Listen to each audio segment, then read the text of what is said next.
I agree with you completely. On company level, actually, U.S. companies work so well with Taiwan companies. Take, for example, Apple. Yes. Okay. Apple's iPhone, iPad, most of the components are made in Taiwan and assembled by Taiwanese companies. Okay, so I think this is only an example, but so many U.S. companies and Taiwan companies work so well together. Semiconductors, U.S. companies, a lot of them made at TSMC in Taiwan. And on the human level, I think there's no better friends for Taiwanese people than Americans. More and more, this technology that you mentioned is understood by people. The very popular devices, the iPad, the iPhone, to name two, there are many others. All the motherboards from earlier generations of computers. More and more people understand that this involves cooperation of Taiwan and America and the companies of both of us. And this would make, on a personal level, you mentioned the people-to-people, Americans and Taiwan, very close relations, even families formed, many families formed by Taiwan people and Americans. So this would make what Dr. Ferner was just saying, the visa waiving facility, eventually from the State Department, which you were a part, to be a very important thing that we are looking for. So as a very influential person in the United States, we hope that you will work for us towards that end. You don't have to worry about that, Dr. Wong. I'm a resident and citizen of the state of Hawaii, a state that has considerable benefits to gain by the visa waiver program. Anything that facilitates the visits of visitors to our lovely state of Hawaii is good news for us, and I strongly favor it, as I did in the past over Korea.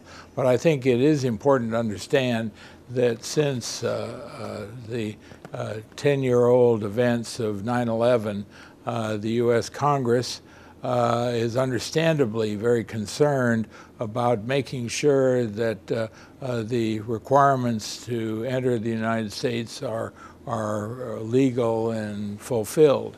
And so there are a lot of technical elements in this that mean that it's going to be a slow process, but it's one that I'm certain is going to take place. I think this relationship between United States and Taiwan, as you just pointed out, and Ed has also unofficial, okay, right now. But in an official sense, you also have the strongest Taiwan Relations Act between, I think, the first ever United States law with another country. Still the only one. Still the only one. So it's quite ambiguous, okay?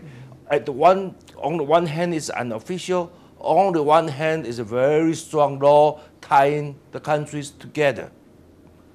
And I think we have been, Taiwan, 23 million people of Taiwan has been living in international arena as ambiguous people. Not officially recognized by even our best friends in the United States, but we appreciate very much the people here today for the Taiwan Relations Act. Otherwise, I don't know what would happen to Taiwan today. So just hopefully between greater ties between the people of Taiwan and share the value between Taiwan people and people in the United States, I think eventually we'll be sitting somewhere in the United States or here, we'll see some sort of official relations between the United States and Taiwan. Please. Winston, our two countries, as you allude, speak the same language, and the language is freedom. And I think the reason Taiwan and American companies can communicate better than American companies and Chinese companies currently do in the mainland is because free enterprise is partly free and it's enterprise. And both of our countries understand what labor laws mean, what it means to produce quality, what it means to cooperate on international agreements and patents and things like that. So I think Taiwan and the United States companies, these companies speak the same language, and I think that's what you mean. But for this group, I watch in awe of what these three gentlemen have done on the couch to your left, Winston. And I think their contribution to U.S.-Taiwan relations speaks for itself. What's left behind, however, if we're going to talk about past, present, and future of the relationship, is what these three gentlemen can do, maybe through you, Winston, for the future of the Taiwan Relations Act. What does the TRA mean to young congressmen? What does it mean to young people? Do they even know what it means, that it exists?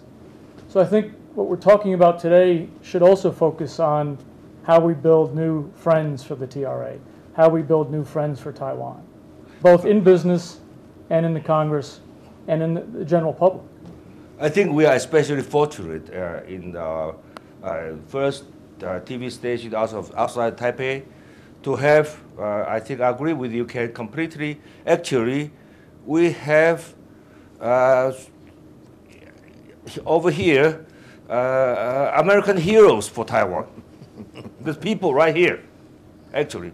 We appreciate it very much. I think the people of Taiwan will be forever grateful to you. General Mies, how would you describe U.S.-Taiwan relations today? Well, I think my friends have accurately portrayed what they are, and I think it's important, as they have indicated, that we go forward and build on the current state of the relationship. I think there is a real desire among many in Congress particularly to make sure that the Taiwan Relations Act, as well as the assurances that have been given during the 1980s, that these are continuing to be the foundation for the relationship between Taiwan and the United States. And I think certainly we at Heritage feel very strongly about this, and we will be there as watchdogs, if you will, to see what happens with the administration as well as with Congress. Yes, I know when you were with President Reagan, you had a team that always supported Taiwan. Thank you very much. Yes, that was a very important thing with President Reagan.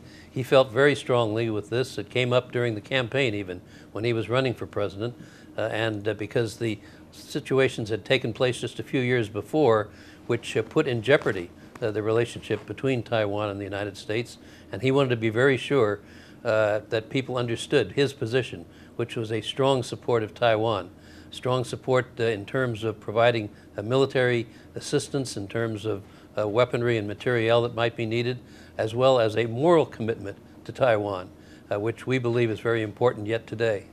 I think the people of Taiwan are still grateful for that.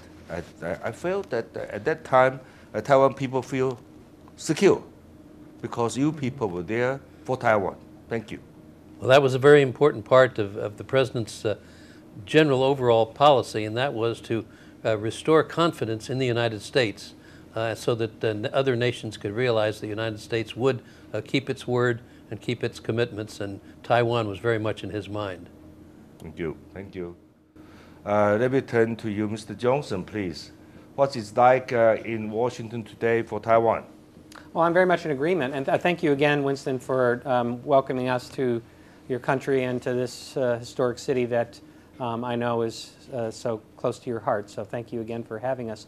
I agree with my colleagues that the relationship remains solid, and for your viewers who may be a little less familiar with the political situation in our country over the last 10 years, I think it's interesting to point out that we've had tremendous political upheaval in the United States. Ambassador Kelly referenced we're about to commemorate the 10th anniversary of the attacks on 9/11.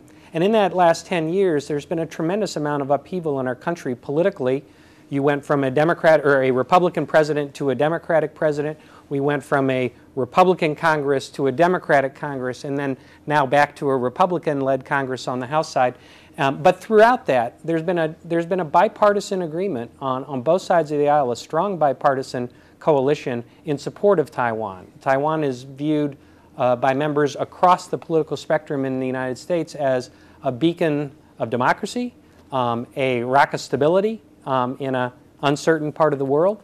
And there is no question that there is more noise in the world than there ever has been in our past. We're fighting 2 wars in our country. We've got crisis both on the economic and security side.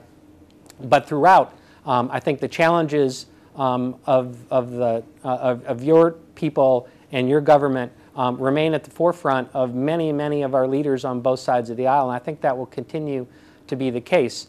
And I know your government works tirelessly in Washington to make sure that the Taiwanese voice is heard and your issues are understood. So I agree with my colleagues. I think our relationship remains in a solid shape. So it's so comforting to see that, to hear that you agree with your colleagues here, because you are from Democrat. Yes. You are a Democratic Party, right? We don't agree on everything, but we agree on the relationship with your people. Okay, Yes. okay. Maybe the only thing. And One of the points that Joel made, Winston, that I think is very important to keep in mind is just last November in the U.S. House of Representatives, where there are 435 members altogether, 87 of them are brand new Republican members.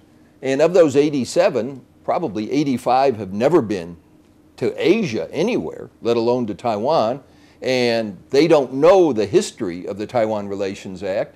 And so it's a kind of a constant educational battle that those of us across the aisle on both sides who work with the Taiwan caucus and who work with papers and conferences and speeches and seminars to influence the Congress, to remind them why this relationship is important. Because they're all what we would call in the United States, they're newbies. They don't know anything about the issue and they need to be brought up to speed. You and your colleagues can bring them to Taiwan and have them visit as we have. I think they'll be very much impressed, and I wouldn't be surprised. It'd be interesting for you to have them on your television show in the future so that they could listen to you and also talk to you about their views on this. I think like if as says they are like a piece of white paper, so please will be the most warm for us and the best for us if this piece of white paper can be written by people here. You write the piece of white paper so the white paper becomes knowledgeable with Taiwan as you see them. I think you can be sure that at Heritage and in our other capacities here, you'll be hearing from us on that. Good, and of course, if we can bring them over here, the problem is if we invite them to come, would they be willing to come? that's the challenge. That's the challenge. It is a challenge, but I would hope that they would, because the United States has got to take its place in the world and continue to live up to its commitments, and that's why these people, I think, particularly many of the new ones, would be interested in learning more.